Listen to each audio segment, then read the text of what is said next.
Good morning, everyone. Welcome. It's FPC Radio Live. It's January the 10th, 2023, and we are just barreling towards Super Wildcard Weekend, which gets kicked off this Saturday and runs all the way through Monday, John. Monday.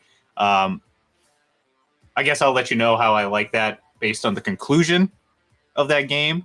But I like having Wildcard Weekend primarily on Sunday, and but this shouldn't surprise us as. Look, we know the NFL, they're going to maximize every single day. They're going to squeeze every single hour of your day or every single hour they can to get football in front of you. And, like I said, Monday night wild card game could be pretty fun. Yeah, it should be interesting, right? You got Dallas traveling to Tampa Bay. And I was doing a little research this morning because what the hell, why not? The last time the Dallas Cowboys won a road playoff game was January 17th, 1993. They beat the 49ers 30-20 in the NFC Championship game at Candlestick Park.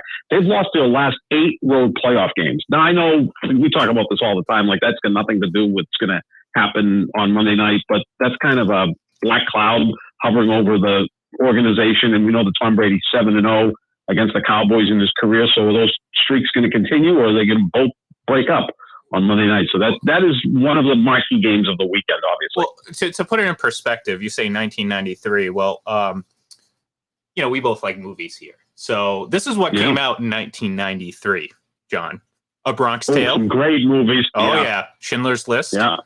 I saw that one. I wasn't making out during that one.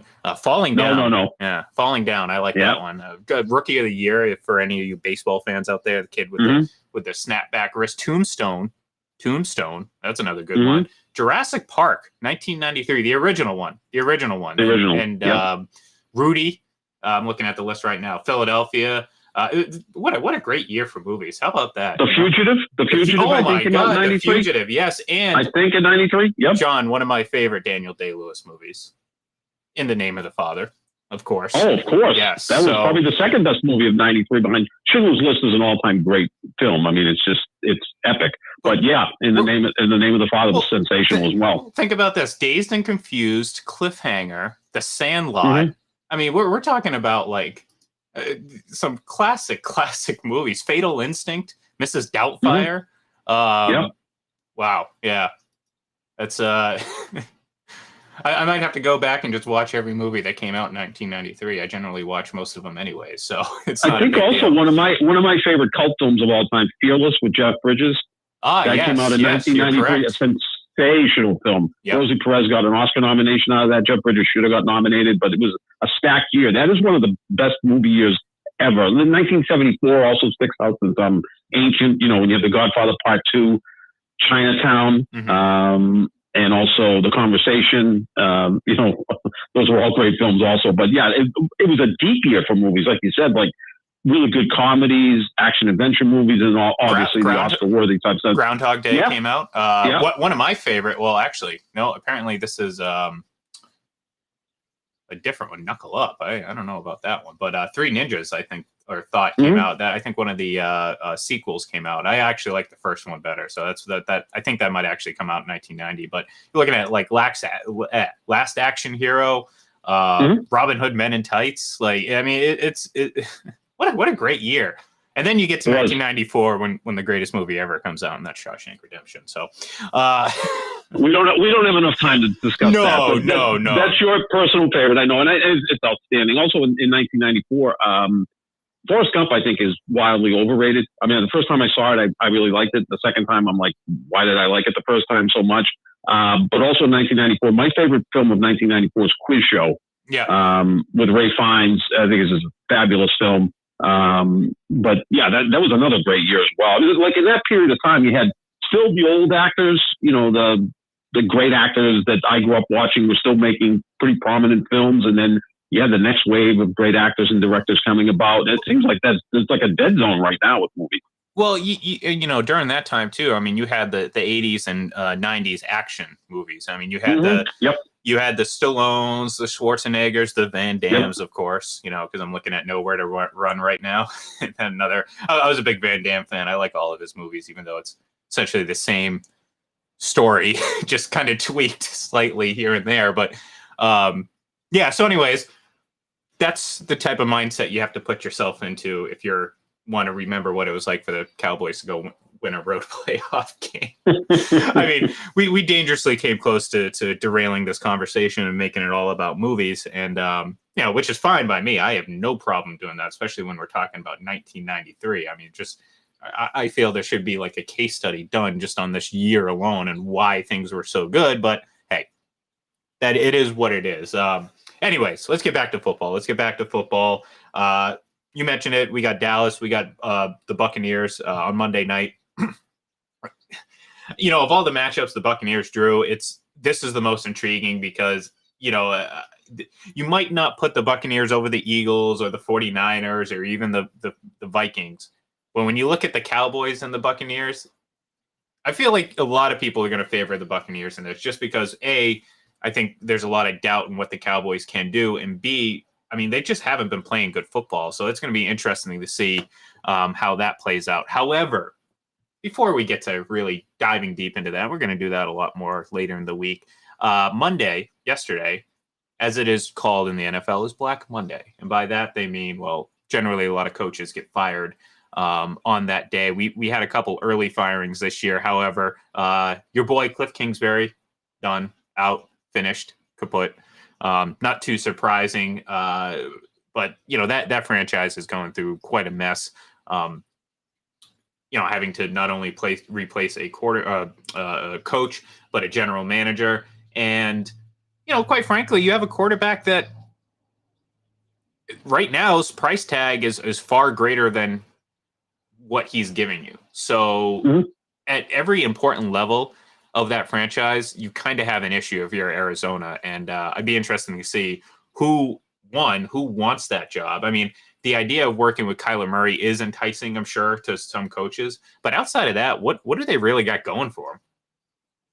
Yeah, an aging roster, right? I mean, they kind of went all in the last couple of years, and DeAndre Hopkins, they're probably going to try to move him to save some money on that contract. J.J. Watt's retiring, so they're going to have to rebuild a pretty strong division, too, when you look at San Francisco being the model franchise in that division, Seattle kind of rebounding a little bit, and who the hell knows what's going to happen with the Rams if Sean McVay comes back next year. But, that's not a real appealing job, but it is one of 32, and if they're going to throw a 5-year, $40 million contract at someone to coach it, someone's going to accept it, because it appears now, Ian, that these owners aren't afraid to move off of coaches after 1 or 2 bad years, and the contracts are guaranteed. So if you're Cliff Kingsbury, I believe there's 4 or 5 years left on that new deal he signed in the offseason. 2027.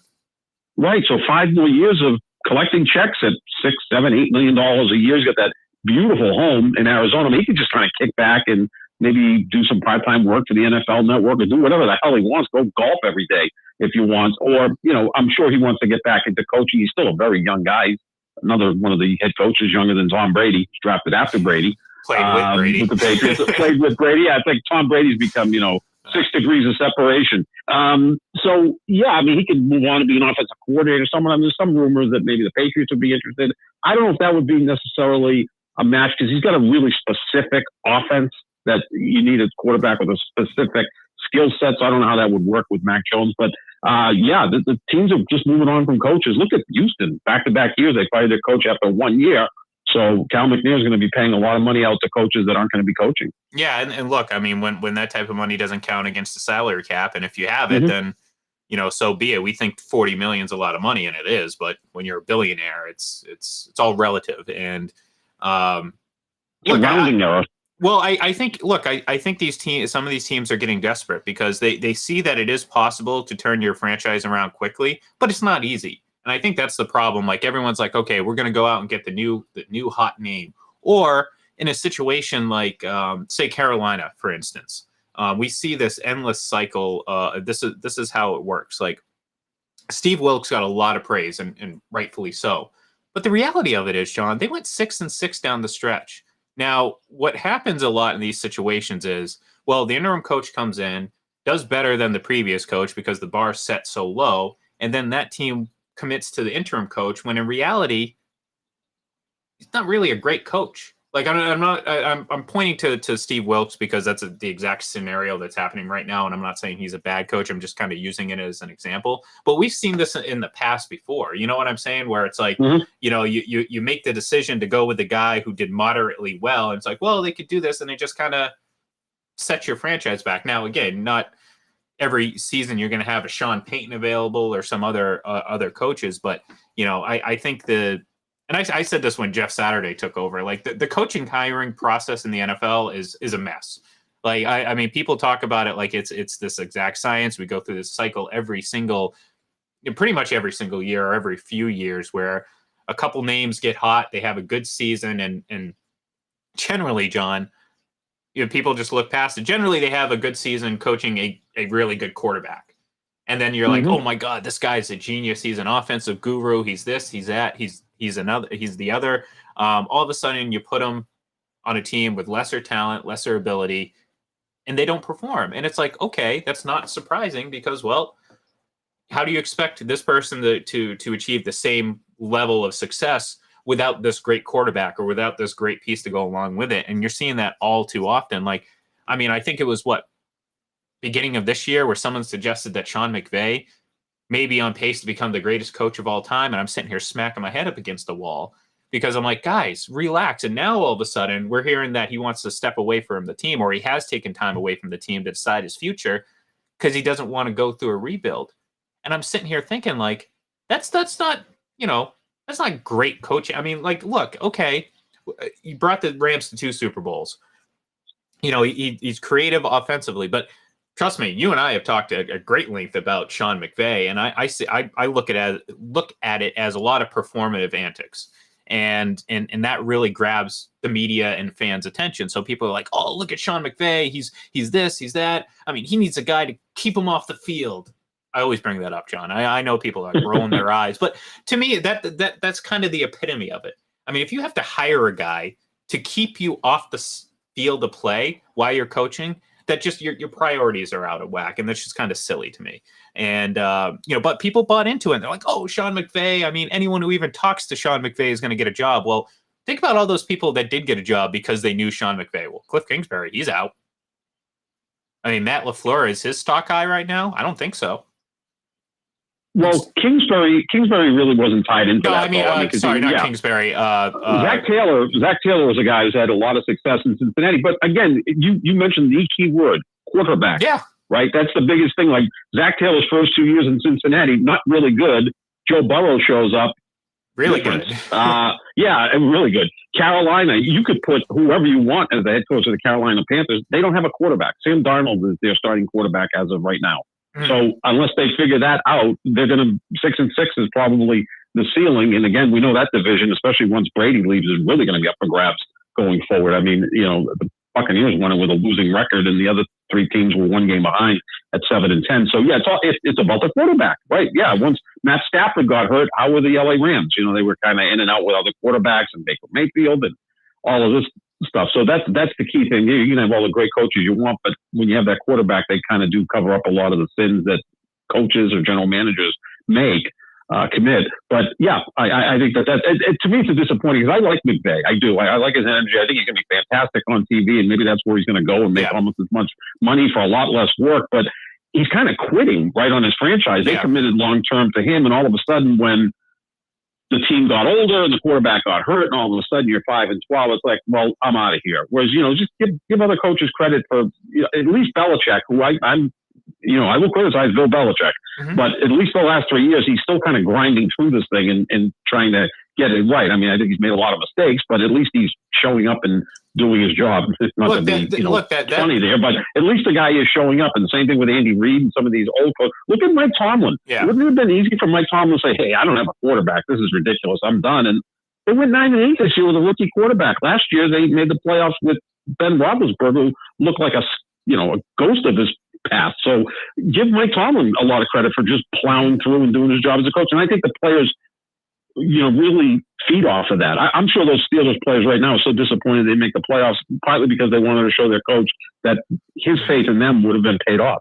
Well, and you think about the Rams, and we all kind of criticize, we all knew that this team they were trying to maximize their move to LA. They had the new stadium coming in. They had all this money, and people were like, oh, this is the other thing, John. Oh, this is the new way of building a team. And I think anyone who knew anything about the structure of football realized this is eventually going to implode. And they were fortunate, not in a, oh, they were lucky, but they were fortunate that they were able to, at the very least, get a Super Bowl out of it. And that kind of helps ease the pain of what they're going through right now, because they're in cap hell right now. They have really no draft capital. Even if Matt Stafford comes back, I think, and I said this last year and perhaps, earlier this year, I think they caught lightning in a bottle. And it doesn't mean that Matt Stafford's not a great quarterback. I just think everything came together at the right time for them last season. I don't think it's going to happen. I didn't think it was going to happen again. Surely I don't think it's going to happen now based on what we've seen this year. And all, like you said, all of a sudden, overnight, they got old. I mean, they got really old overnight. All of a sudden, Jalen Ramsey, who he's had a weird career arc, because when he first came into the league, he was easily one of the top 3 corners in the league. And then he had a massive regression. You remember that? Just a few years where he just kind of fell back. And then the trade to send him to LA was like, okay, you paid a lot, but what are you going to get out of him? And then to his credit, he kind of regained some of that eliteness, certainly during that Super Bowl run. But he seems to have gone right back to the mediocre version of himself. And certainly I don't anticipate that changing moving forward. He's not 26 years old anymore. I don't even know how old he is anymore. But so yeah, this team is it's not an ideal spot. And look, if you're Sean McVay, you don't, it's going to be a tough thing. But to your point, it's like I'd rather see him stick it out and try to fix it as opposed to kind of walking away. But we'll see what happens ultimately, because he hasn't made that decision officially. No, and again, we've already got 5 openings. Carolina, maybe you call it 4.5 openings. They're going to interview Steve Wilkes for that position, and like you said, he went 6-6, which is a lot better than 1-4 where they started the season. But unless they get that quarterback position straightened out, that's going to be a 500 team, because without that elite quarterback, or at least a very good quarterback, that's where you're stuck in the NFL. Well, I heard. Look at the Jets. Look at the Jets, right? I mean, the Jets have an elite defense. They got a lot of weapons on offense. They had Joe Flacco playing on Sunday, and then Zach Wilson performed even worse than him. And I was going to say that might have been their best option too. Flacco. Yeah, I mean, Joe Flacco. I mean, I still like the story that Joe Flacco's son was at the game and he was hanging out with Tyreek Hill and wearing a Tyreek Hill shirt, which I'm sure the Jets were like, our quarterback's kid's favorite player is Tyreek Hill, which is fine. I mean, that's the most 10-year-old. If you ask any 10-year-old who do you like better, Tyreek Hill or Joe Flacco, even Joe Flacco's son is going to say Tyreek Hill. He's an exciting player, but nonetheless, this is the Jets. They can't get anything right. They can't even root for themselves. Well, and like that's the thing too. It's like we look at the Jets, we're like, wow, the defense, they're well coached. We think they're well coached. They have some talent, but this window can close so quickly if they don't figure out the quarterback position. Because Zach Wilson isn't the answer. Joe Flacco isn't the answer. Mike White, nice story here and there, nice moments, but he's not the answer. But again, I mean that's where we've been at as a league for a while. I mean, it's a quarterback-driven league. You're not going to have success in this league without having a great quarterback. And it's like we kind of talked about it a little bit yesterday, where it's like, okay, we're looking at the NFC playoff picture, and we talk about the Eagles, the Vikings, these the 49ers. But the thing that could throw a wrench in the whole plan is none of those teams have the best quarterback. Tampa does. And again, this? I mean, I'm not talking about the best stats, and that often gets so. It ruins the conversation, because people will strictly look at stats. Like, yes, of course, some of these players had better stats than Tom Brady. Not much better. I mean, that's the thing. People have somehow convinced themselves that Brady had a down year when he was, technically he finished 3rd in passing yards by virtue of sitting 3 quarters of last weekend's game and kind of just not playing anymore. He could have easily maintained that number 2 spot. I think he was 7th or 8th in touchdown passes, top 10 in completion percentage, and all those other stats. I mean, he was a top. So it's like he had a down year in terms of statistical output, sure. But if you're going to sit there and ask me to rank the quarterbacks in the NFC, well, Tom Brady's going to be number 1 on the list. I don't care if Jalen Hurts was an MVP candidate. I don't care what Brock Purdy's done with the 49ers. I couldn't definitely couldn't care less what Kirk Cousins has done. You know what I mean? I'm looking at it like, man, the Buccaneers, of all the turmoil that they've gone through this season, it's certainly not going to be easy by any means or even given. But that's the one saving grace for them is they have the best quarterback in the conference. And that could be the biggest difference in these playoffs. You look at Tom Brady, he has 35 career playoff wins. The other 6 quarterbacks from the 6 playoff teams in the NFC have combined for 2 playoff wins. Kirk Cousins has 1 and Dak Prescott has 1. And look, if your team is down 4 points with 2 minutes left, of the 7 starting quarterbacks in the NFC playoffs, tell me the quarterback you want with the ball in his hand, down 4 with 2 minutes left. It's not even close. And it's not just legacy. We don't have to go back to 2004. We can go back to like a month ago. He's had 3 of these such games this year, right? Arizona, New Orleans, and the Rams with like last-minute touchdown drives. In fact, he had 2 of them against the Rams. I think he had 5 game-winning drives in the fourth quarter this year, which is almost like more than which against. Which is crazy. Someone tweeted something like that's more than what Aaron Rodgers has had in the last like several seasons, and it kind of I had to go there. I didn't mean. I'm just trying to put it in perspective because we're going to talk about Aaron Rodgers here in a minute. So I'm kind of warming up a little bit. Yeah. Well, I mean, you can't talk about Tom Brady without talking about Aaron Rodgers, and that's true. There's this constant back and forth like, oh, he's better here, blah blah blah blah blah, and what we've seen over the last few years in some of these situations have kind of put under a microscope the differences between the two. And in a lot of cases, they're not measured by statistics or numbers. It's just someone posted the last several key situations for the Packers where either the season was on the line or the NFC Championship game.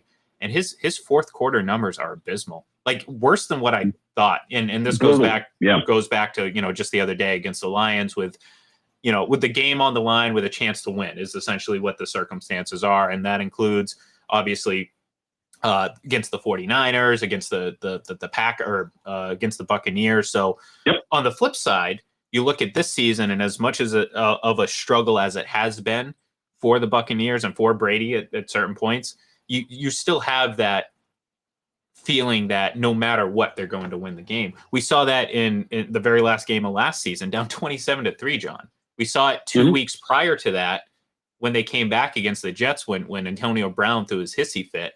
And this team was down like, oh, my God, how are they going to win? Well, you got number 12 back there, and they are just when they put the ball on his arm, on his shoulders, they are so much better.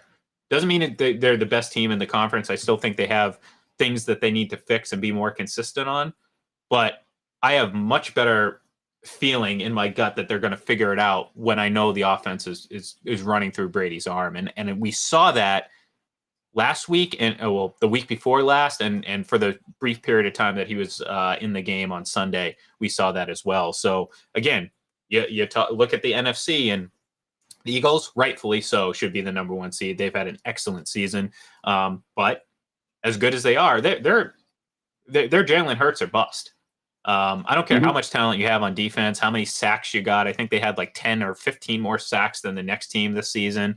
I don't care what kind of talent you have on offense, wide receiver, running back. If you don't have a quarterback, if you don't have an elite quarterback, and in this case, Jalen Hurts, then you're not going to do anything. You look at Minnesota. I mean, we don't even have to talk about Kirk Cousins and the differences between the two. Obviously, his opponent, Dak Prescott, has thrown 16 or 15 interceptions this season.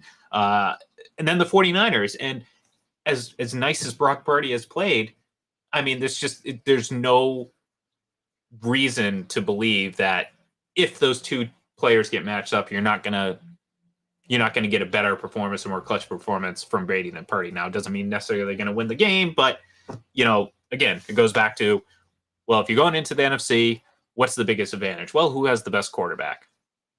The team with a losing record. Yeah. No, really. I mean, and I think the best roster is San Francisco. I think everybody can agree with that, minus the quarterback. So now this theory of you need the elite quarterback to win the Super Bowl will be tested, because if the 49ers are able to win the Super Bowl with Brock Purdy, well, they've kind of pushed back against that argument.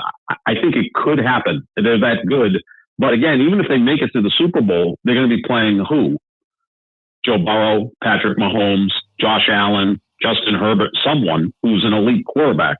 And obviously the AFC representative would have a sizable advantage over the 49ers at that key position. Is San Francisco's roster that good that they can overcome that in the Super Bowl? That's going to be tested. It's going to be tested, to say the least. But I brought up the 4-point deficit. What was Green Bay down with 6 minutes left on Sunday night? 20-16. Yep. And I didn't have a lot of confidence that he was going to lead them on a game-winning touchdown drive. I could tell from the very first play of that drive. I just said, there's no urgency here. There's no energy. There doesn't seem to be any fire. And then that last pass that he threw, which, could be his last pass as a Green Bay Packer or not, it just looked like a desperation throw. He just kind of threw it up for grabs along the sideline. Like there was probably a 10% chance they were going to complete that pass.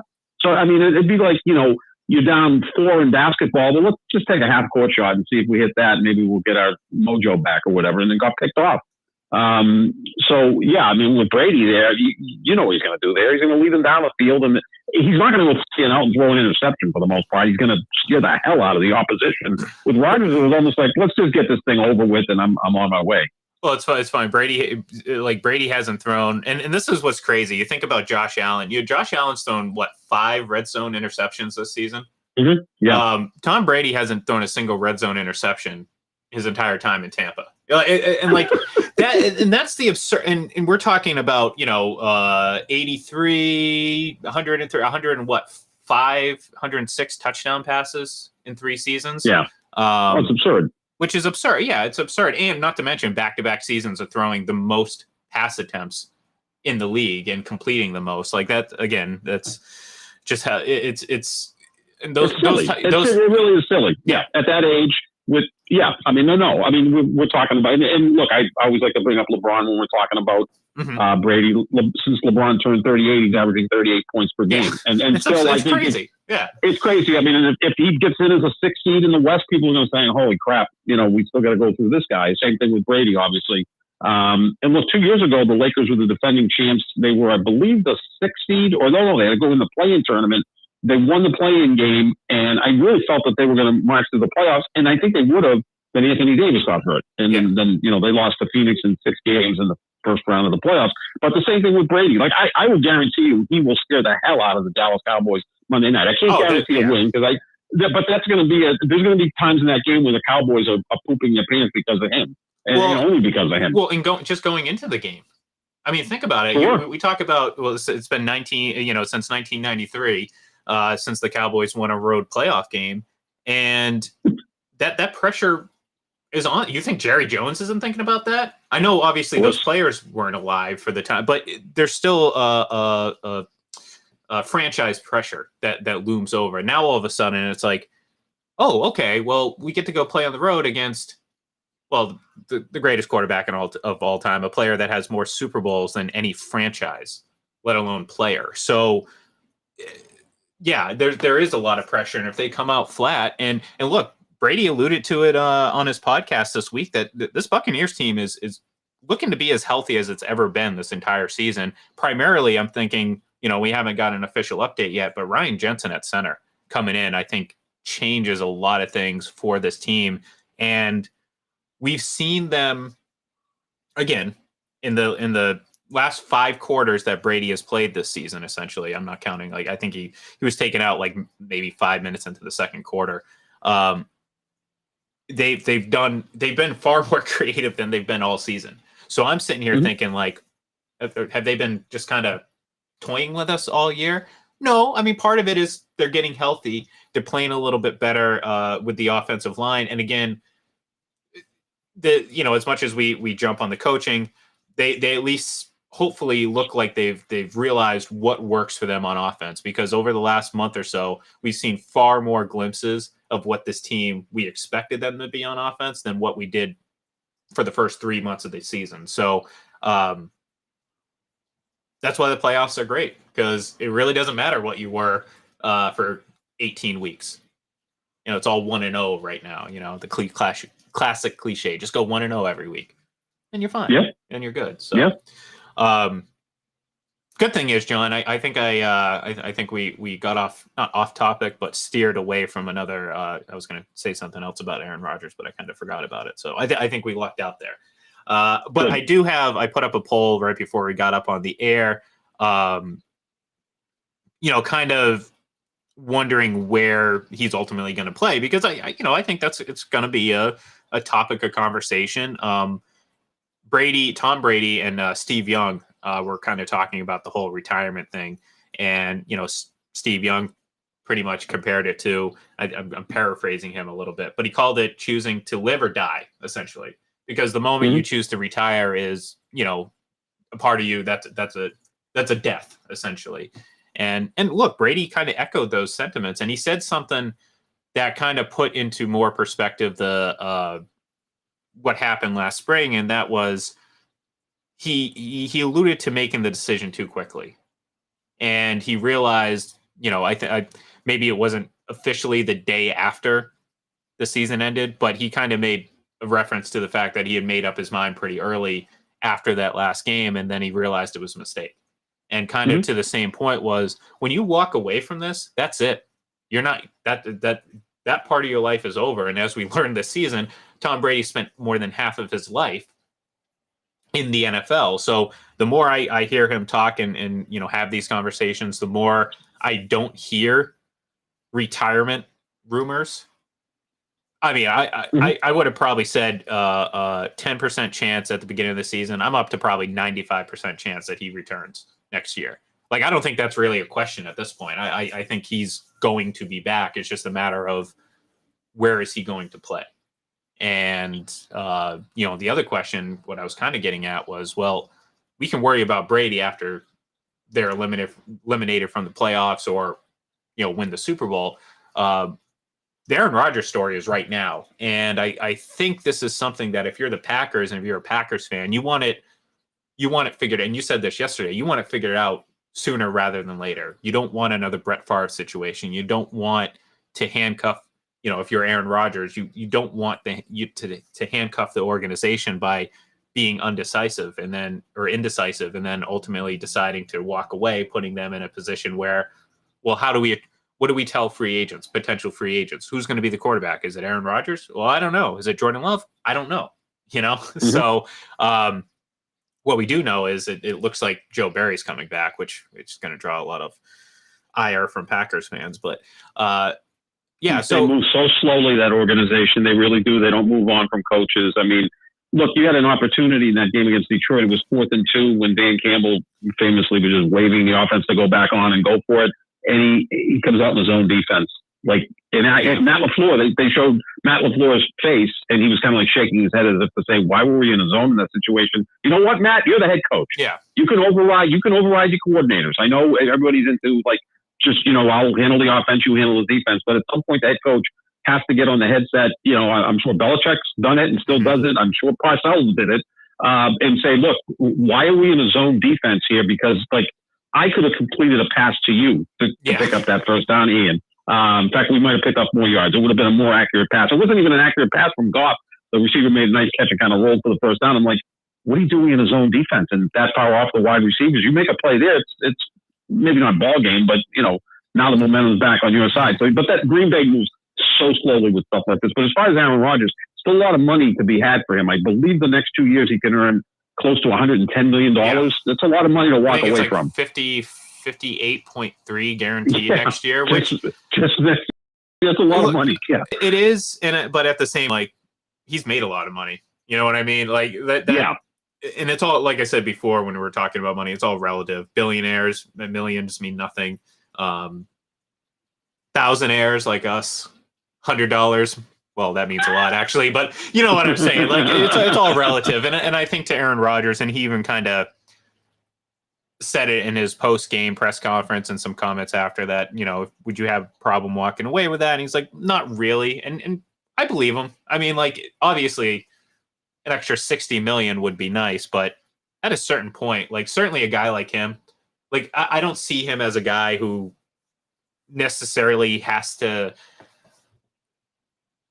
like we were talking about it the other day. It's like, where would he go? Well, I could see him go living in a van in the woods by choice. You know what I mean? Like that type of thing. So I don't think he's financially strapped by any means, and I don't think he necessarily needs, that type of wealth. I think he's more than set. So like, I'm not necessarily going to say that's the reason why he wouldn't come back, or why he would definitely come back. I'm conflicted though, because like we felt last year, like, okay, this was the year that they were going to move on, especially when Devontae Adams, that whole situation played out. That didn't happen. You had some good moments this year, but clearly, and we talked about this yesterday, I think it was a combination of lack of talent, poor coaching, and Aaron Rodgers kind of taking a little bit of a step back. And with him taking a step back, it highlighted some of his other shortcomings. And again, this is the kind of the failures in the fourth quarter and some of those clutch moments where in the past, if he came up short, it wasn't necessarily a big deal unless it was in an NFC championship game. Because, okay, if that's the case, if you fall short against team A, B, or C in the regular season, well, you're still going to end up 14-2 or 14-3 or 13-4, right in that range. And you kind of forget about it.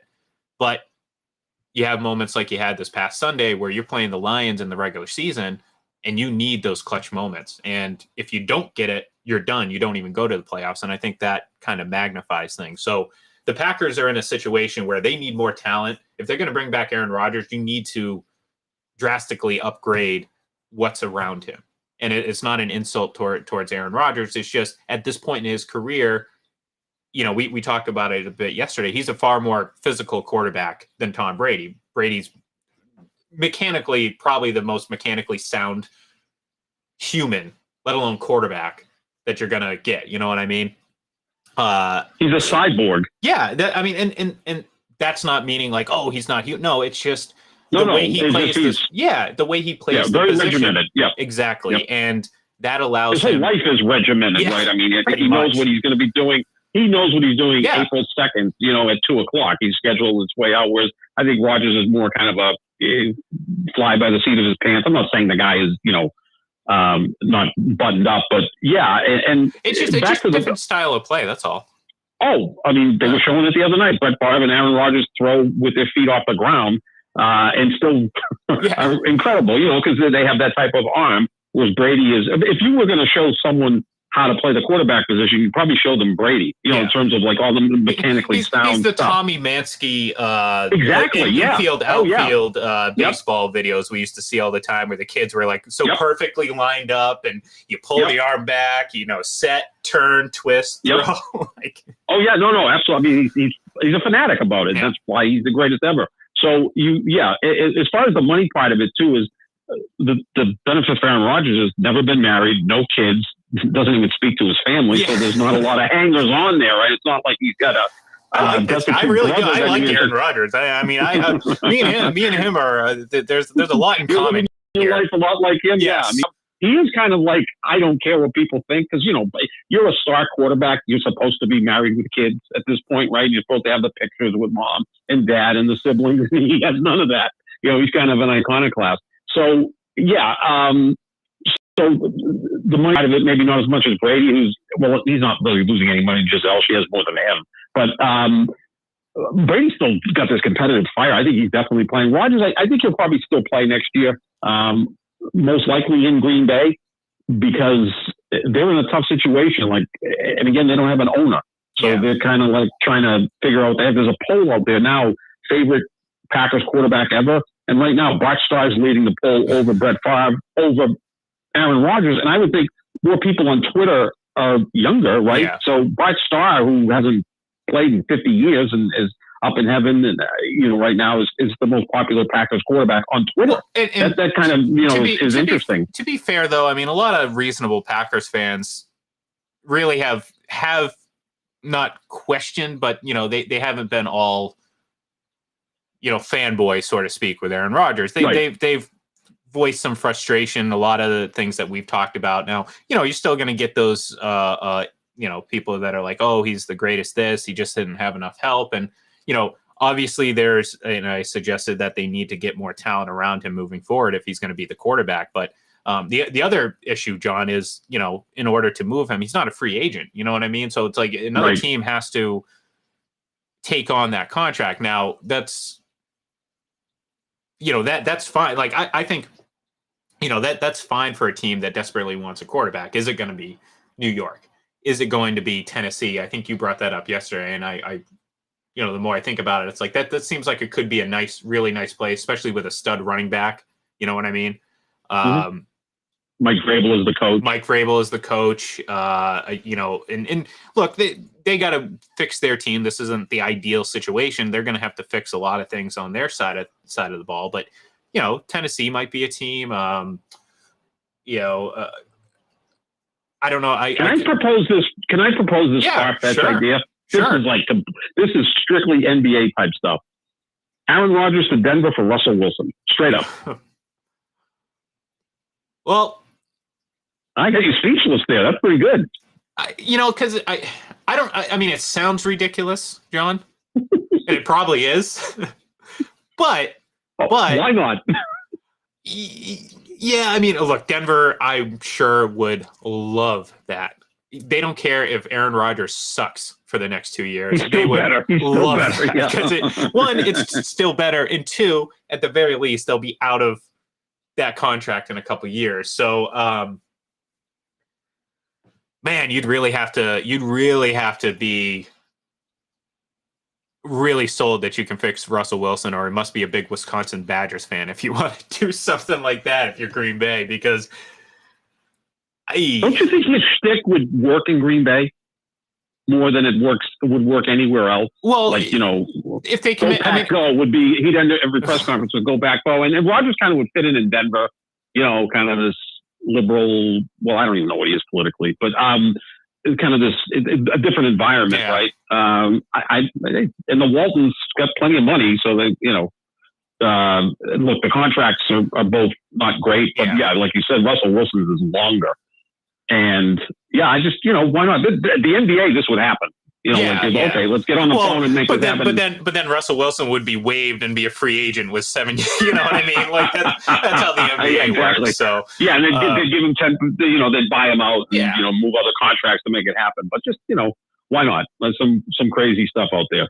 Well, look, I mean, I'm kind of with you. I think Aaron Rodgers comes back for at least another year.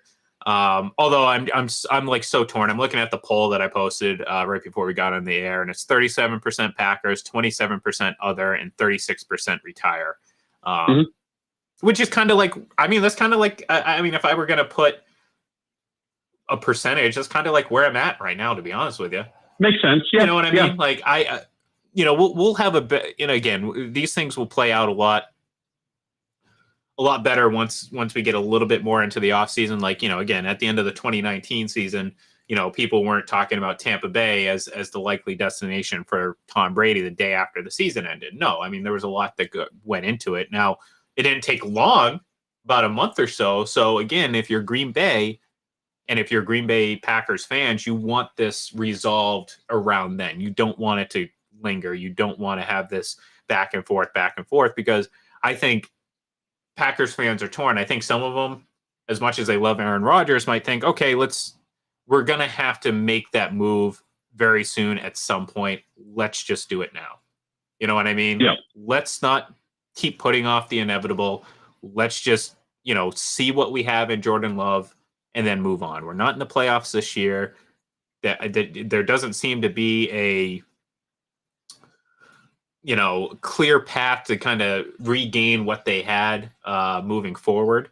So again, sometimes you just got to take your lumps and move on.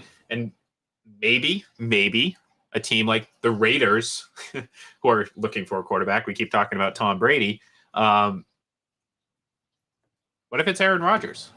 Yeah, that's another problem with Devontae Adams. Yeah. Reunite, and I think they got along fine. I think Devontae Adams just didn't want to live in Green Bay anymore. Again, you only spend 5 months of the year there, but where would you rather live, Las Vegas or Green Bay, when it comes to weather, for sure? Yeah. I think he'd look cool in that uniform. Again, I'm a big uniform guy. I don't want to see him in Tennessee. Not a good uniform.